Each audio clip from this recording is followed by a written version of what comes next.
क्या लगभग 10 लाख से ज्यादा पेड़ काटकर और हजारों साल पुरानी ट्राइब की जमीन छीनकर देश का डेवलपमेंट तय किया जा सकता है? निकोबार आइलैंड इस वक्त एक आग के ढेर पर बैठा है और वजह है एक मेगा प्रोजेक्ट जिसे लेकर मैंने तो अभी तक मेन स्ट्रीम मीडिया में कोई भी डिबेट नहीं देखी है। आज हम बात कर रहे हैं 72,000 करोड़ के great Nicobar island development project की। हाल ही में leader of opposition Rahul Gandhi ने इस आइलैंड का दौरा किया। इसके बाद से ये मुद्दा नेशनल हेडलाइन बनने लगा। अरे अरे, अखबारों में नहीं और ना ही मेन स्ट्रीम मीडिया की डिबेट्स में। आखिर क्या बनने जा रहा है वहां? क्यों इसको नेचर का सबसे बड़ा डिजास्टर माना जा रहा है? और वहां की इंडिजिनस ट्राइब का आखिर क्या होगा? चलिए डिटेल में समझते हैं। कुछ दिन पहले ही राहुल गांधी ने Andaman and Nicobar island visit किया। ग्रेट निकोबार के घने जंगलों में भी गए। वहां से राहुल गांधी ने इस प्रोजेक्ट को लेकर कई बड़ी बातें कही।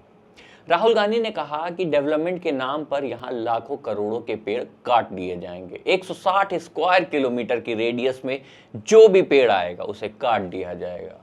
जो भी इस आइलैंड पर रहता है वो इस प्रोजेक्ट के अगेंस्ट है। यहां तक कि उनसे इस डेवलपमेंट प्रोजेक्ट को लेकर कुछ भी पूछा नहीं गया। वो लोग तो ये भी नहीं जानते कि इसके बदले उनको क्या कंपनसेशन दिया जाएगा। साथ ही ये भी कहा कि this is one of the biggest scam and largest theft of Indian ecological property. देखो, अब ये तो हो गई एक तरफ की बात। अब ये भी जानो कि दूसरा साइड क्या कह रहा है। सवाल उठता है कि आखिर इस प्रोजेक्ट की जरूरत क्या है और इसमें क्या क्या बनने वाला है।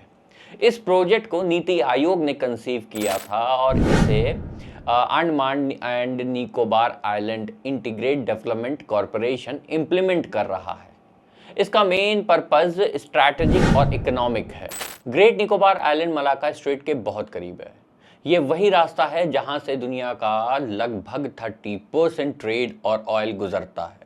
चाइना की भी इस रूट पर नजर रहती है, इसीलिए इंडिया यहाँ पर एक स्ट्रॉन्ग मैरीटाइम और मिलिट्री बेस बनाना चाहता है। इस प्रोजेक्ट में क्या क्या बन रहा है ये भी बताते हैं। इंटरनेशनल ट्रांसशिपमेंट टर्मिनल, ये एक मैसिव सी पोर्ट है जो सिंगापुर और कोलंबो के पोर्ट को टक्कर देगा। ग्रीन फील्ड इंटरनेशनल एयरपोर्ट जो सिविलियन और मिलिट्री पर्पस के लिए, दोनों के लिए ही बनाया जा रहा है। पावर प्लांट, गैस और सोलर पर बेस्ड एक बड़ा power plant. Green field township, एक नई स्मार्ट सिटी जहां पर एक नई पॉपुलेशन बसाई जाएगी। इस पूरे प्लान का जो खर्च था वो 72,000 करोड़ के आसपास का था, मगर अब यही खर्च 80 से 90,000 करोड़ के आसपास पहुंच चुका है।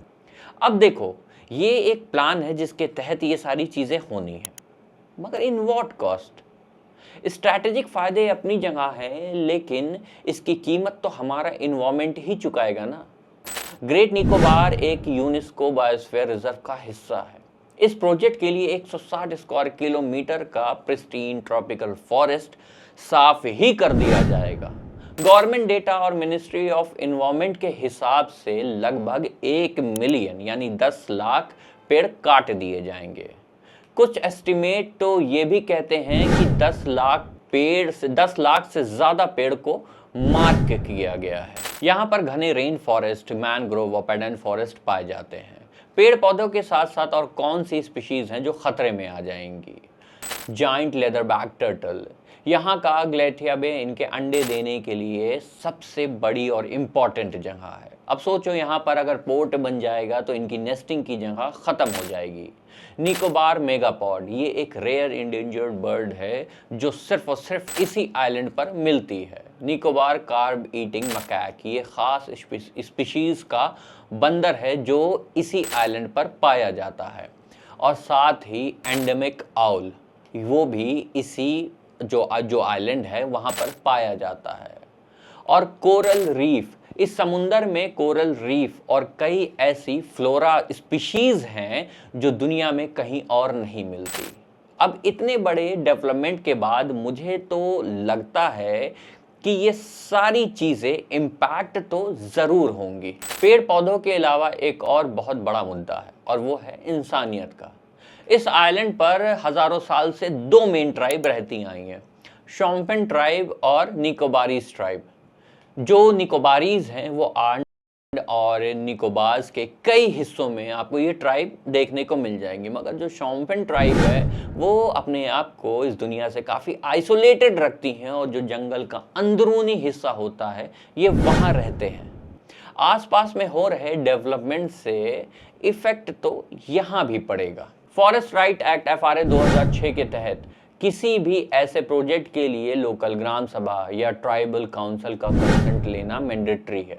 शुरू में प्रशासन ने दिखाया कि NOC मिल गई है, लेकिन नवंबर 2022 में ट्राइबल काउंसिल ने अपना NOC वापस ले लिया, क्योंकि उनका आरोप है कि उन्हें इस प्रोजेक्ट के स्केल और इससे होने वाले असर के बारे में अंधेरे में रखा गया। उन्होंने प्रॉपर इंफॉर्मेशन दिए बिना ही साइन करवा लिया गया था। अब सोचो हमारे देश में ये सब हो रहा है और लाखों की तादाद में पेड़ काट दिए जाएंगे। वैसे भी हमारे देश कुछ आजकल कॉस्मिक ऑरेंज जैसा बनते जा रहा।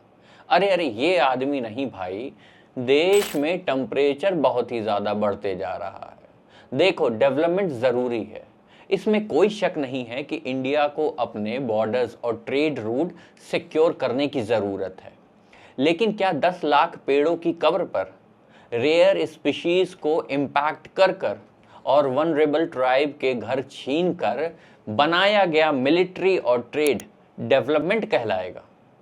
आपकी क्या राय है, हमें कमेंट कर कर ज़रूर बताएं। फिलहाल इस वीडियो में इतना ही। Signing off from Armaan Asif official.